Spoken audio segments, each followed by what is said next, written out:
So in this video, I will show you how you're able to run Facebook ads profitably on a low budget. We actually did this for one of our e-commerce clients in a super specific niche as well. So yeah, it's an interesting case study. And today I will show you how we did this. So as you can see, we've spent around 260 euros and we got 1,361 euros out of it, which is a purchase ROAS of 5.30. Thing is, with this client, he operates in a super specific niche that is also seasonal, and it's also a niche that can generate some negative comments, negative engagement, right? It's the hunting niche, so it's a delicate niche, I would say, right? And also like the seasonal part, you're not allowed to hunt every single month.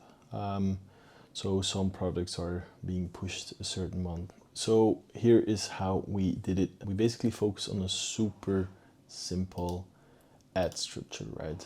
As you can see, we only have 3 different ad sets, all doing an ABO, so an ad budget allocation actually, right, of just 5 euros a day, which isn't a lot. And we had 3 different type of targetings, right? So the web visitors, the lookalike of the web visitors, lookalike of the customer list, as well as retargeting of website visitors and social engagers. As you can see, the social engagers and the retargeting ad set got turned off because it wasn't profitable, plus the frequency was stupidly high, right? And as you can see as well, the web visit ad set is doing way better, almost reaching a ROAS of 10, which is a perfect thing. The cost per purchase is pretty low as well. But yeah, the main reason we chose to do a lookalike audience, right, is because I told you it's a delicate niche. So we chose a lookalike audience because that way we're targeting people who are quite similar to the people who are actually visiting the website, the real customers already. And that way we're eliminating the broad audience, being a bit more specific, so we're not really getting the negative feedback. We also did an extra layer of protection. We also excluded, or we opted actually to exclude targeting such as PETA and veganism, because those groups are often commenting negatively on the posts, even though hunters are really respectful towards nature and towards the animals. So that's why we basically excluded them. The second thing we did was, as you can see, we tested a lot of different type of visuals. Tested some videos against static images, against carousels. This carousel, for example, was a dynamic carousel, actually was the winner. It got ROAS of 10. As you can see, the only ad actually that got purchases. The thing is, normally I recommend doing dynamic carousels of retargeting, right? Because then when people visit your website, they're seeing the type of product they visited, and it's perfect for retargeting. Here we also opted to do it because they have a lot of products, so it's really hard to make loads of different carousels, but we opted to do a dynamic one. And as you can see, it worked out pretty well. We based ourselves on the data, can get sometimes emotional on optimizing the ads, right? But as you can see, the carousel is actually working the best.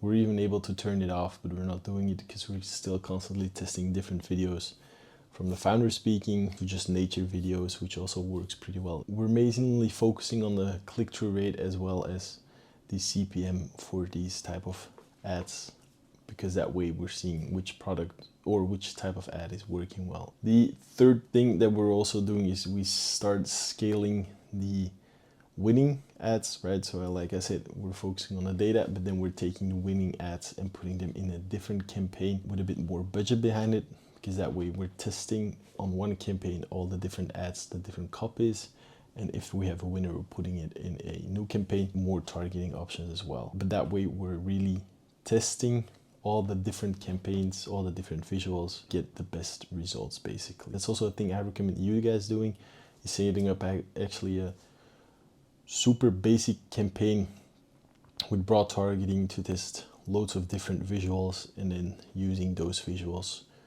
as winners, right? So just turning off or We call it killing the bad performing videos and visuals and then just only using the winning ones. The fourth thing that we're doing for this client is that we're incorporating multiple touch points along the customer journey. We're not only running meta ads for this client, we're also doing Google ads, which adds to the multiple touch points in the customer journey, which is a good thing, right? Because that way you're present on the different channels. So if someone is searching for a type of product that they saw via Facebook ads, you're popping up as the first one, as well as on Facebook with the retargeting options.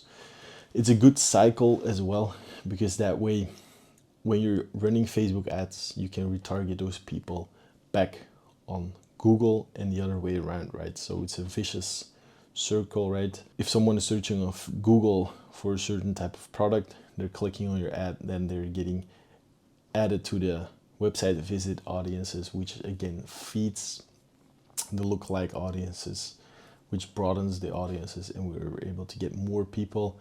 The same with the purchasers, which is a good thing, because that way it's a continuous loop of finding new people who are interested. And then as a bonus tip, like I said, we tested a lot of different creatives, so visuals, right? And I would recommend you doing the same thing. I made a video last week talking about those type of videos, so I would recommend you watching them. There's like 9 different visuals that you should start running, such as UGC, us versus them, static images versus video images, and that way you're able to scale your brand even further. So yeah, if you like this video, just subscribe or share with someone who's going to start running Facebook ads. And like I said, running Facebook ads on a low budget is possible. I know a lot of people don't think it's possible, but it is actually super possible. As you can see, we're running here for just 10 euros a day, which isn't a lot, but that way you can scale your brand on a slow pace.